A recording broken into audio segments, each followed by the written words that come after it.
சாய்ராம். இன்னைக்கு பைபிளில் இருக்கக்கூடிய ஒரு முக்கியமான வசனத்தை தான் பேச போகிறேன்.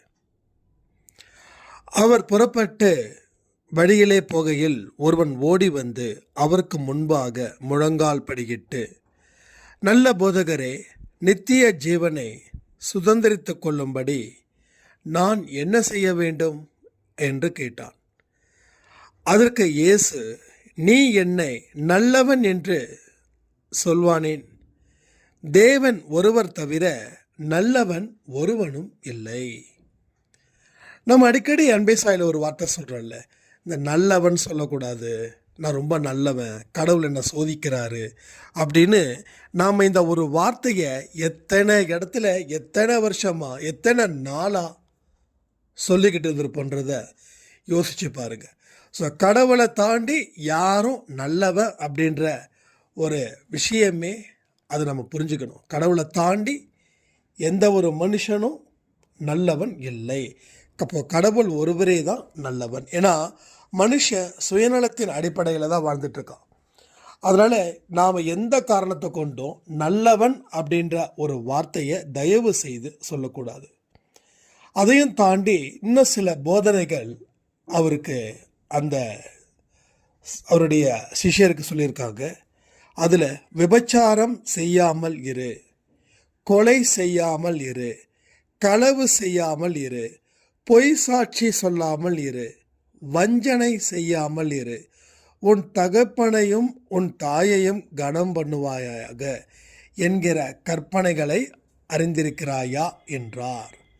விபச்சாரம் செய்யக்கூடாது, பொய் பேசக்கூடாது, அம்மாவையும் அப்பாவையும் நமஸ்கரிக்கணும், அவங்களுக்கு மரியாதை செலுத்தணும், இதெல்லாம் நீ பண்ணுறியான்னு கேட்டிருக்காரு.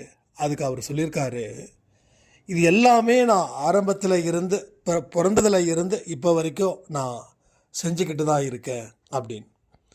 அப்படியா அப்படின்னு சொல்லிட்டு இன்னொரு விஷயம் நம்ம அடிக்கடி சொல்லக்கூடிய ஒரு வார்த்தை தான் அது. சரி, அப்போது உன்னுடைய சொத்து எல்லாமே இருக்குல்ல, அது எல்லாத்தையும் விற்றுட்டு அதை ஏழைங்களுக்கு பகிர்ந்தளிச்சிடு. அப்போது உன்னோட ஜீவன் பாதுகாக்கப்படும், உனக்கு எல்லா தர்மங்களும் கிடைக்கும், பாவங்கள் தீரும் அப்படின்றாங்க. அப்படி சொன்ன உடனே அவருக்கு முகமெல்லாம் வாடி போயிடுச்சான். ஏன்னா எல்லாத்தையும் செஞ்சாச்சு, அடுத்தது சொத்தை எல்லாத்துக்கும் விற்று கொடுத்துடு, சொத்தை எல்லாத்தையும் விற்று ஏழைங்களுக்கு கொடுத்துடு, அதுக்கப்புறம் உனக்கு எல்லாமே மோட்சம் கிடைக்கும் அப்படின்ற மாதிரி சொன்ன உடனே அந்த செல்வந்தருடைய முகம் வாடி போயிடுச்சு. அப்போ தான் அவர் ஒரு வார்த்தையை சொல்கிறாரு, அவன் மிகுந்த ஆஸ்தி உள்ளவனாய் இருந்தபடியால் இந்த வார்த்தையை கேட்டு மனமடிந்து துக்கத்தோடு போய்விட்டான். அப்பொழுது இயேசு சுற்றி பார்த்து தம்முடைய சீஷரை நோக்கி, ஐஸ்வர்யம் உள்ளவர்கள் தேவனுடைய ராஜ்யத்தில் பிரவேசிப்பது எவ்வளவு அரிதாய் இருக்கின்றது என்றார். சீஷர்கள் அவருடைய வார்த்தைகளை குறித்து ஆச்சரியப்பட்டார்கள். இயேசு பின் அவர்களை நோக்கி, பிள்ளைகளே, ஐஸ்வர்யத்தின் மேல் நம்பிக்கையாக இருக்கிறவர்கள் தேவனுடைய ராஜ்யத்தில் பிரவேசிக்கிறது எவ்வளவு அரிதாய் இருக்கிறது சொல்லிட்டு அடுத்த 25வது இது, ஐஸ்வர்யவான் தேவனுடைய ராஜ்யத்தில் பிரவேசிப்பதை பார்க்கிலும் ஒட்டகமானது ஊசியின் காதிலே நுழைவது எளிதாய் இருக்கிறது என்றார்.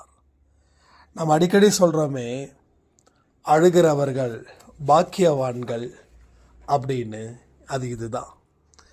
ஆக எந்த விதமான படம் வச்சிருக்கிறவங்களும் அவ்வளவு சீக்கிரம் தேவனுடைய ராஜ்யத்தில் வர முடியாது.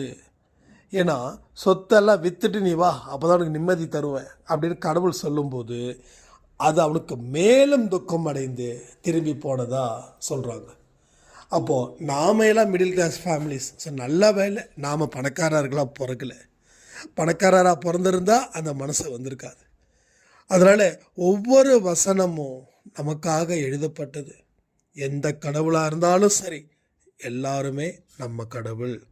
ஸோ இது ரொம்ப ரொம்ப முக்கியமானது. இதில் இருக்கக்கூடிய எல்லா விஷயத்தையும் நம்ம அன்பே சாய் குடும்பத்தில் இருக்கிறவங்க ஃபாலோ பண்ணணும்னு சொல்லி இந்த பதிவை நான் முடிக்கிறேன்.